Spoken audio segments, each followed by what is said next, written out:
our players got to have a real sense of urgency here this week, getting prepared to go play our best football. And obviously coming off of Saturday's performance, there were a lot of really good things. There's some things that we got to clean up too. Players got a chance to see that, talk through it this morning. In particular, our young guys that got action in the second half. Just continuing to grow as we go through this and being ready to play when their opportunity comes. So with that, I'll open it up. Adam and Rob. Yeah, a couple questions. First, last year you get your first top 25 win against Kentucky, and you had got, I think, 4 of them this year. Do you believe there's sort of a psychological hurdle teams need to get over to play better in those games? Yeah, I don't believe that there was a psychological hurdle that our program had to get over. It was a preparation performance hurdle that we had to get over. That was a big win for us as a program to be able to go do that on the road. You saw the excitement from our players at the end of that ball game. Just as we were beginning that journey last year, it was one of the steps, the hurdles for us to prepare the right way, practice the right way, and then go out and execute and led us to play in the way we did on the back half of the season. And is there any change to the status of Cedric or Jalen for this week? Yep. Cedric will continue to evaluate here as he goes through practices this week. Jalen, you guys saw that the camp as part of his process is complete, and so now it's just the other part of the process. Coach, you get a team full of guys that have never been in this position before. All the hype, the outside noise, as you like to call it. Have you been surprised at their ability to stay focused, to kind of have blinders on? Up until this point, absolutely. We're still in the beginning stages of this journey, really the halfway point. And, for us, the preparation, being real with each other, competing every day is going to be critical. It's critical today, this morning, critical tomorrow when we get back out on the grass. So far, these guys have handled it the right way. There's still things that, we pointed out today, not just on the field performance, but in our preparation that can be better. And, accountability to one another in this program is going to be important as we keep going.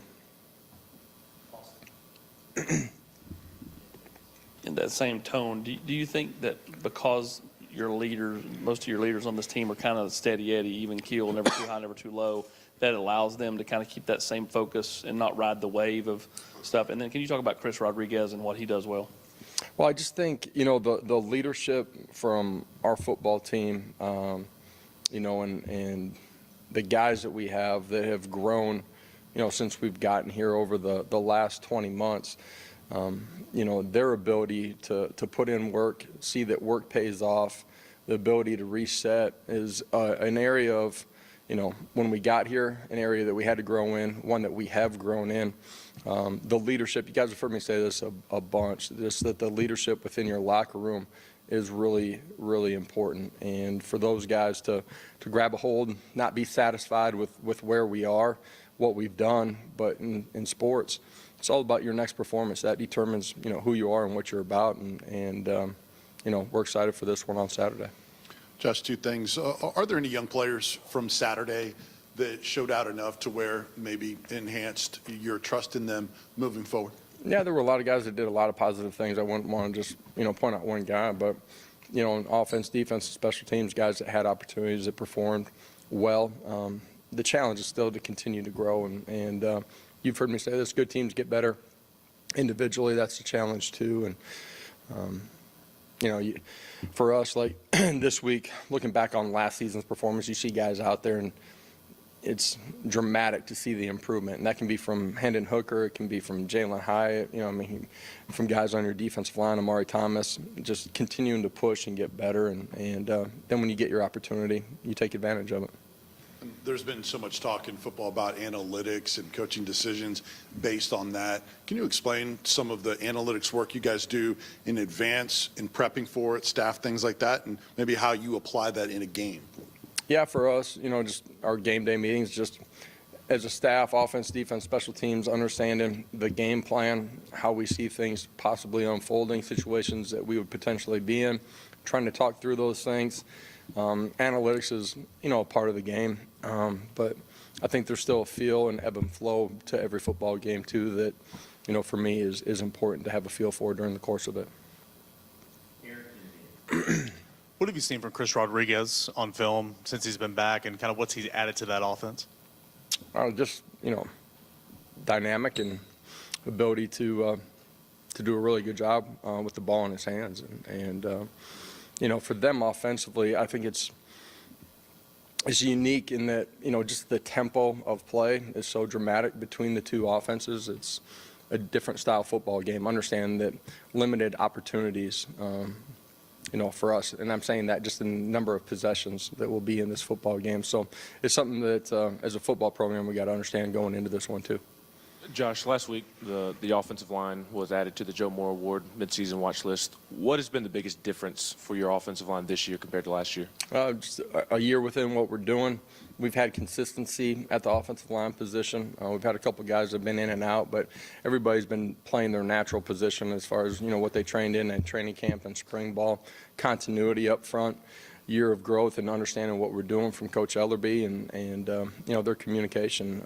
They continue to get better fundamentally. That's allowed them to play at a really high level. That's pass protection, obviously, trying to keep Hendon clean, and then what we're doing, running the football. Josh, overall, to this point, how the offensive line has played based on what you would have expected, how would you sort of roughly grade that group? And then with Jerome Carvin specifically, how much growth have you seen from him from year one to year two? Yeah, a ton of growth for him, just continuing to physically change his body, allowing him to play in a better football position consistently, which allows him to play with better technique for an entire football game. He's one of the great leaders inside of that room. It's a group that's really tight. They like being around each other, like hanging out together. They compete well together. They push each other during the course of practice. And, that group, just another year of maturity in what we're doing. From Coop to Jerome to Darnell, those guys have, Spraggins, they've all taken huge strides. You all had a nice nod to Pat Summitt and Title IX. What led to that decision to do that, and can we see it return next season? Yeah, just a unique opportunity, right? 50th anniversary of Title IX and all the opportunities that's afforded young women. I'm a dad and got a daughter and want her to have every opportunity to do everything that she dreams of. And certainly here on the University of Tennessee campus, right? Pat Summitt's influence and what she accomplished and achieved, her legacy that still lives on in women's sports, but certainly here on campus and what she meant to, Tennessee fans all over the country. It was just an opportunity to celebrate those things.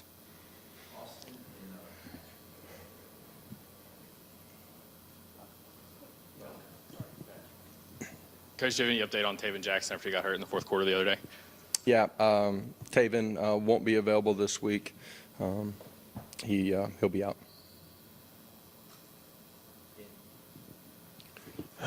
Josh, just what challenges does Will Levis present, and just how have you seen him improve from last year to this year as well? Yeah, smart, understands offensively what they're doing, really good decision maker, ability to push the ball vertically and horizontally, accurate with the football, mature player. He's played a bunch of football and everything kind of runs through him. He does a lot of, checks at the line of scrimmage, I think, in their run game too, and puts them in the right position. How much confidence do you think the offensive line has gotten out of your all's ability to pick up those 3rd and 1s and 4th and 2s and that type, when y'all went to that bunch set and kind of, play behind your pads and be able to get downhill and make some plays? It feels like y'all have had so much success with that this year. Yeah, we have been successful. You don't ever take that for granted here as we continue on the back half of the season. But it's a sense of pride for those guys. They want to be able to run the football, obviously. A majority of the time that's what you end up doing in those situations, and you got to create movement and win on single blocks, but double teams too, and those guys have been really good in that situation here. What's Elijah Simmons' status after his injury in the fourth quarter? Yeah, we'll see throughout the course of the week, but I think he'll be available. We'll see. Josh, what's Kentucky do defensively that can create some problems for your offense? Yeah, they're really good. Top 15 defense, top 10 scoring, I think. They multiple in their fronts, multiple in their coverages. For all those reasons, you got to have great communication in your pass protection and your run game. And, as a quarterback, you got to do a great job of seeing rotations. We got to do a great job of winning up front and then go on the outside and win some one-on-ones too. And it'll be important throughout the course of the game.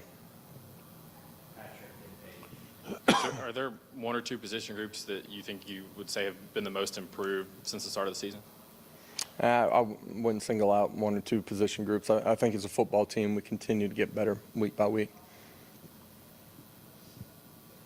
A couple questions. Status on Kamal Haddon, and where do you need to see this defense continue to grow to stay competitive, especially in SEC play?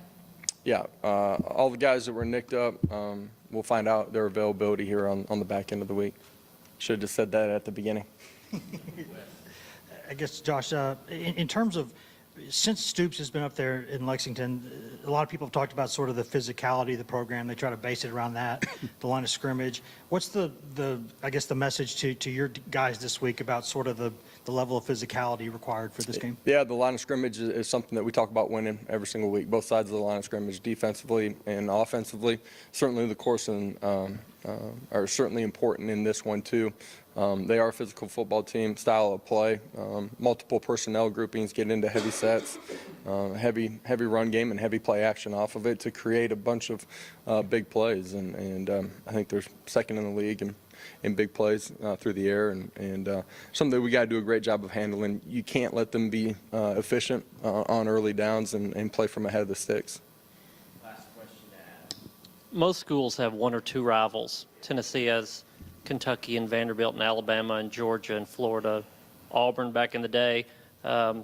What's so unique about this program that Tennessee has half a dozen legitimate rivalries? Yeah, it is. You talk to different generations of Tennessee fans, and you're going to get a different answer as far as what the big game is. Certainly, neighboring states here, this is a big football game, and I think it's unique that there are so many of them. They get circled by a fan base. It's the great thing about being here is that you're going to play in a bunch of big games. Okay. Appreciate it, guys.